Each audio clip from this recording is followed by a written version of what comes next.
Bienvenue pour cette nouvelle séquence des paroles de la vie éternelle.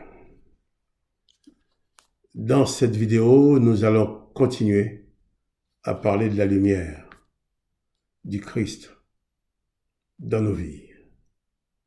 Et je vais lire dans l'Évangile de Luc, chapitre 11, au verset 36. Si donc tout ton corps est éclairé, n'ayant aucune partie dans les ténèbres, il sera entièrement éclairé comme lorsque la lampe t'éclaire de sa lumière.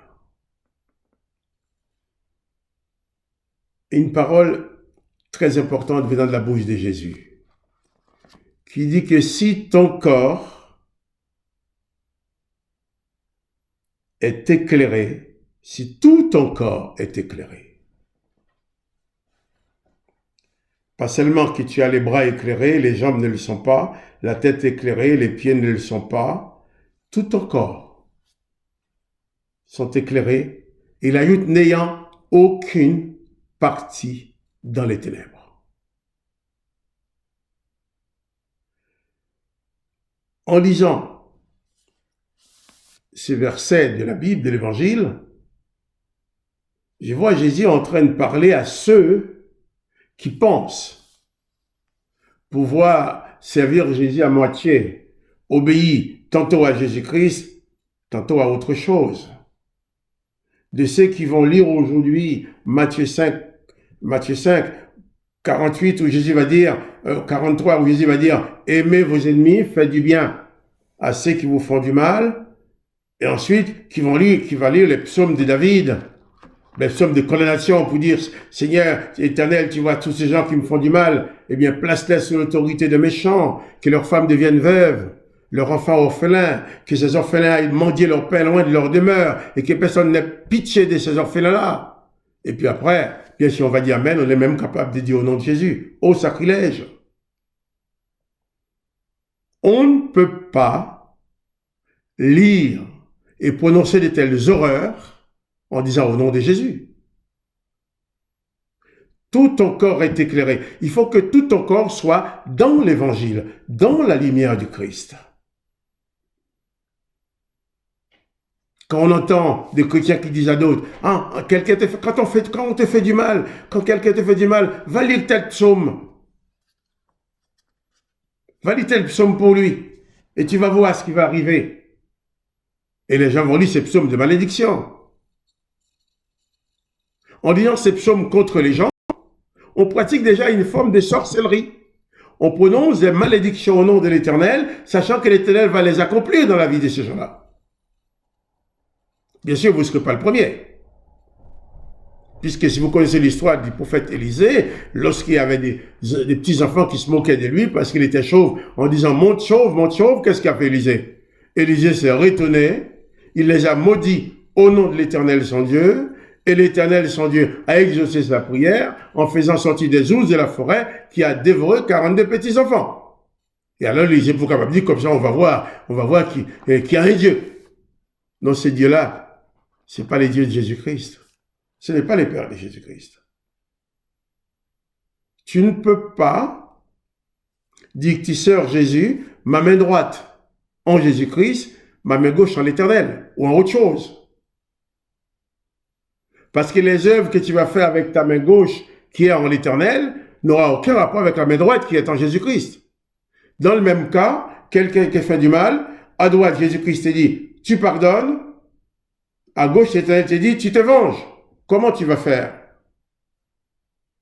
Tous ces chrétiens à qui on a imposé ou on a enseigné d'invoquer l'Éternel en tant que leur Dieu, hein, d'invoquer l'Esprit de l'Éternel sur leur vie, tous ces chrétiens-là deviennent des personnes ténébreuses, des personnes qui sont dans la confusion.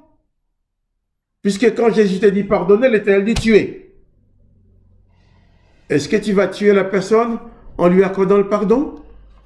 Celui qui te fait du mal, tu vas te venger en le pardonnant? Ce n'est pas possible. Jésus dit, si tout ton corps est éclairé, il faut que ton être entier soit éclairé de la lumière de Jésus-Christ. alors tu seras incapable de pratiquer les œuvres de l'Éternel dans la vengeance, dans le vouloir d'être plus grand que les autres, dans le vouloir dominer les autres, que les autres soient tes esclaves. Tu serais incapable de prononcer des malédictions sur les autres. On entend quelquefois même les pasteurs qui sont en train de maudire les gens. Ce sont des pasteurs, ce ne sont pas des pasteurs en Jésus-Christ. Ce sont les disciples d'Élisée qui maudissent les gens qui les embêtent. Mais Jésus dit, si donc tout ton corps est éclairé, il faut que tout ton corps soit placé sous les rayons de la lumière de Jésus, alors ta vie glorifiera le Père. Si tout ton corps est éclairé, alors tu seras dans la lumière et tu seras lumière. Mais s'il y a une partie de ton corps éclairée, l'autre partie reste à faire n'importe quoi. Et vous savez, vous ne pouvez pas dire que vous êtes disciple de Jésus-Christ. Si vous êtes comme ça. Si toi tu es comme ça, tu vas pratiquer ta religion. En invoquant l'Éternel, en invoquant Jésus-Christ, tu invoques tout le monde. En prêchant le pardon et en lisant des psaumes de malédiction. En glorifiant l'Éternel pour les gens qu'il a tués.